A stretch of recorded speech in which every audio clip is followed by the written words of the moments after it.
Did you know angels once made a secret pact to eliminate the entire human race? It's a Bible story that most churches skip because it's a bit weird, but it explains how widespread evil entered the world and why the world still needs to be reset. Permanent. It starts in the extra-biblical book 1st Enoch, but don't be fooled. Pieces of it are in the Bible. The story goes like this. They came down when the world was young, 200 of them. Not soldiers, not demons, angels. But they didn't come to help. They came to break the world. We learn through this story that we live, as Michael Heiser would say, in contested space. There's some kind of spiritual battle going on for this territory. There are angels that are furious by our very existence. So they descended onto Mount Hermon for a secret meeting. There, these rebelling angels called the Watchers made a secret pact, a conspiracy to go against God and wipe us off the face of the earth. Their leader, Shemihaza, stood before the Watchers and said, "I fear you will not all agree to do this deed, and I alone shall have to pay the penalty." But the other angels swore with him. They bound themselves with curses, vowing they would all share in the guilt. Their mission? There's a mention of it in the Bible's flood story in Genesis 6:1-4. To infect the human race with evil by taking human women as wives and bearing children with them. Yeah, that's kind of a lot to wrestle with. We'll get there. But surprisingly, bearing children with them was only part of a larger strategy that I theorized was designed to make us look like monsters and leave the angels looking pure and innocent. I didn't do it. This was a coordinated, multifaceted attack plan, sealed on the very mountain that later Canaanite gods would be worshipped on, a site considered to be the gates of hell. So what all did the angels do to us? Well, we're going to uncover the full details of their plan, which is important to recognize because even though the world was reset by the flood, evil came back. It's still here, slowly pushing us towards our breaking point. And the first step to preventing that from happening is becoming aware of evil's strategy. The book of Enoch says the Watchers taught humans sorcery, war, lust, and forbidden knowledge. They were ripping open a door that God never meant for us to open. And it's not as simple as it seems. But first, there is a secret hidden here. It's an Easter egg, a link to another biblical story. I like to think of these links as something like finding a secret area in a video game. You're meant to find these references to previous biblical stories and use them to help you interpret this story. When you look at Enoch and Genesis 6, if you look at where they fit in the biblical timeline, just before the flood, you'll notice a clue. This is the second story in the timeline where humans are corrupted by forbidden knowledge. Coincidence? I don't think so. The first one was Adam and Eve taking forbidden fruit from the tree of knowledge of good and evil. So it makes you wonder, well, maybe the Adam and Eve story is where the Watchers got the idea to plant dangerous knowledge in the minds of humans in the first place. Their strategy got even sneakier though. It's like they saw what the serpent had tried to do to Adam and Eve and turned it into an even bigger plan. If it worked once, why not try it again, right? 1 Enoch 8:1 says the angel Azazel taught women to make bracelets, beautify the eyelids, use precious stones and dyes. And this has led many people today to think wearing makeup and jewelry is a sin, but that totally misses the genius of their evil plan. It was really bad, but it was also kind of smart. Makeup and jewelry alone aren't bad. They're just the bait. The jewelry and the makeup were a way to dress up a walking death weapon and make it look irresistible to humans. This is actually a strategy used by modern spies. For instance, Anna Chapman was a Russian spy posing as a realtor and a model in the US. Okay, seriously, what guy wouldn't be tempted by a model with an accent? Do me a favor, darling. She married a British guy. Then she used her British citizenship to move to the United States. Then in 2010, the FBI caught her using this exact laptop to communicate with Russian officials, at least 10 times. You are so busted. A similar Russian spy program called the Illegals sent sleeper agents, literally, you'll see, to the US to infiltrate government social circles and supposedly the swinger community. I guess that's where people with important information hang out. Sleeper agent, literally. Was that a pun? These spy programs took a page straight out of the book of Enoch. One spy even infiltrated a major US company.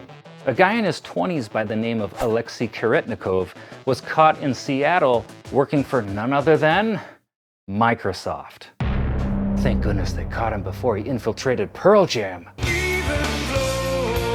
The difference between these spies and the Watchers, though, is that Russian sleeper agents collected information. The Watchers did the exact opposite. They planted deadly information among humans that they hoped would spread like a virus. 1 Enoch chapter 8 names a number of fallen angels who taught ancient women knowledge that they knew would be dangerous to us. Just like Adam and Eve, the angels knew we wouldn't be able to handle it without self-destructing. But we took the bait anyways. Give the people what they want! If you've ever seen Stanley Kubrick's classic film 2001: A Space Odyssey, Kubrick basically borrowed an idea that seems to have originated right here in Enoch. In the movie, a monolith from outer space appears over prehistoric apes. It's implied that this monolith teaches apes to kill and how to make weapons of war. Sound familiar? The monolith represents some kind of outside influence, an alien or godlike intelligence who functions just like the Watchers. But in Enoch, it's the angel Azazel who teaches humans to make swords and every kind of weapon of war. Shimihaza himself taught spells and root cutting. The angel Hermione taught humans sorcery and magic. Kokabel taught the signs of the stars, and Artakov taught the signs of the earth.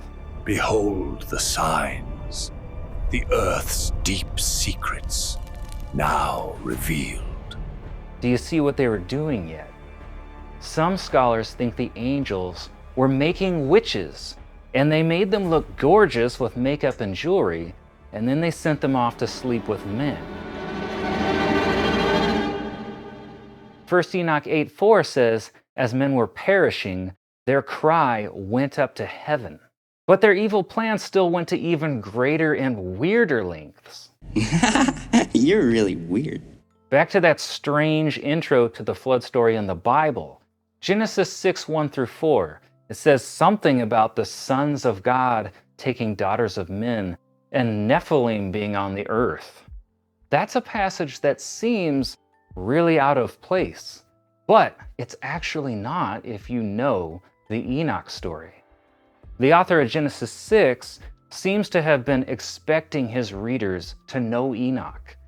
In Enoch, it says after the angels taught women sorcery, charms, and root cutting, turning them into witches, well, they had their own swinger party, I guess. 1 Enoch 7:2 says of the women, and they conceived from them and bore to them great giants. And the giants begat Nephilim, and to the Nephilim were born Eliud. So we've got 3 separate tribes of giants here. The fallen angels took human wives, producing hybrid children who were half human and half angel. Jiminy Christmas? Yeah, I know that's kind of a bit to wrestle with, but we'll get to that. One of the first things people wonder about is this marriage. Well, how does an angel marry a human? It starts to raise some questions. For instance, who would marry a guy with a face like that? I mean, come on, really. Tell me up is down. Tell me left is tidy. That makes more sense than this. But the marriages were not really what they seemed. If you're reading the story in the New International Version, it's been Censored. Come on, NIV. We're all adults here. Maybe. So this is the PG version. It says the Watchers, called the Sons of God, married any of them they chose.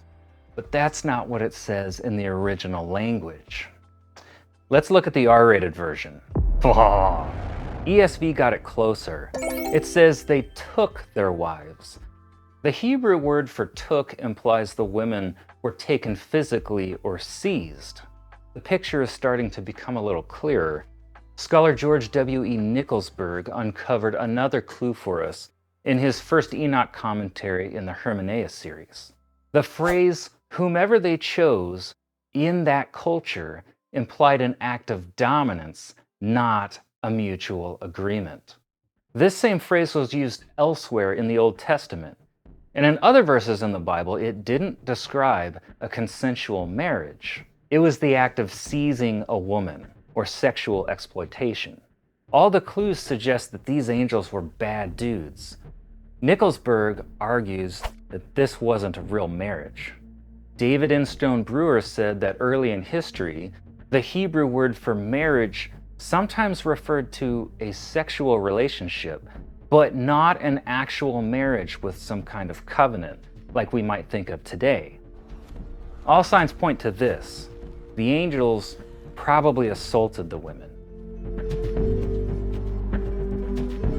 And as if that wasn't bad enough, the Watchers next become guilty of mass murder. Their hybrid children weren't normal. Genesis calls them Nephilim, which might not mean anything to you, but what if I told you that this is basically a word that translators just didn't want to translate because it pointed to something kind of weird, which hides how bizarre and sinister the pre-flood days had become. The word Nephilim is sort of borrowed from Aramaic. It means giant, but there's one more clue. It's also associated with the god Orion. So this tells us two simple clues to their origin. They were big, they were giants, and the Orion connection tells us that they're not from here. They had some kind of divine origin. I'm not saying that they were actually the child of Orion, but the stars was sometimes used as a metaphor for the angels or the Watchers. So that connection seems to point to the idea that, yeah, the Nephilim had some kind of divine parentage. I do have a video on the channel that dives into this a little bit more. I realize this subject is a lot to wrestle with, but you actually already know the name of one of the Nephilim, or at least a descendant of theirs. The famous giant Goliath that David fought is an Anakim who comes further down in the Nephilim family tree. 1 Enoch 7, 3-6 says of the Nephilim, "They were devouring the labor of all the sons of men, and men were not able to supply them. So first the giants ate all the food." They're taking everything! Verse 4, "And the giants began to kill men and devour them." So now they're eating humans. But wait, there's more. You should probably cover your kids' ears first. Verse 5, "And they began to sin against the birds and beasts, and creeping things and fish, and to devour one another's flesh, and they drank the blood." So now they're cannibalizing themselves, and I'll leave the rest of that to your imagination. But verse 6 says, "Then the earth brought accusation against the lawless ones." Basically, everyone on earth was crying out for someone to do something about the giants. They had become an existential threat to the human race. Some ancient Jews and Christians even thought God never granted the giants a soul because they were considered to be unauthorized beings, that the angels went around God to create them. So this theory about their lack of a soul was used to explain why they were so hungry for blood and violence. Doesn't this sound like Lord of the Rings? What we've been talking about from Enoch is the ancient Jewish and early Christian explanation for why the world became so violent and corrupt before the flood. If it's true, which these other Bible verses imply that maybe it is, or at least in part, angels committed terrible crimes against humans.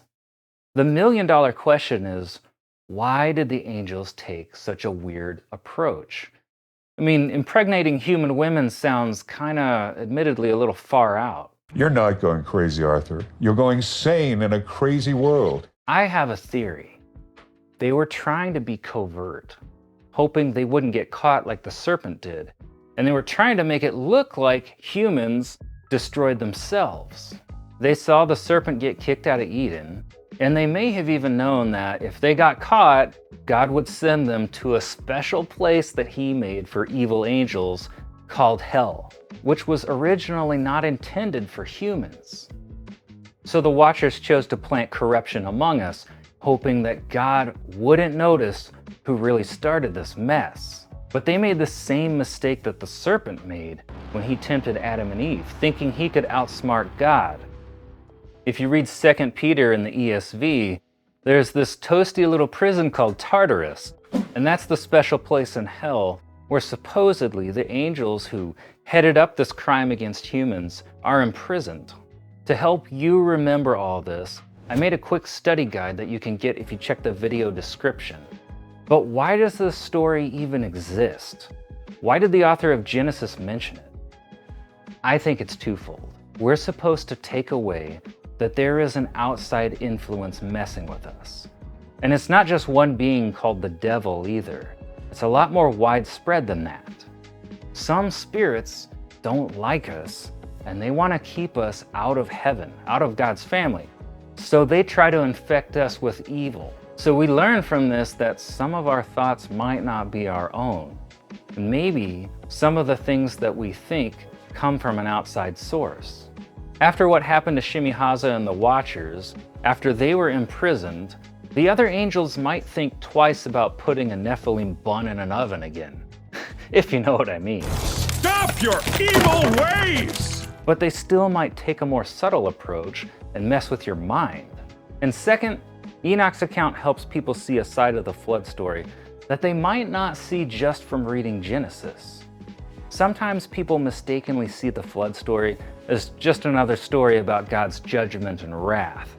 But I'd like to throw out there that whether you buy into the Enoch version or not, the flood was actually about God saving the human race from extinction.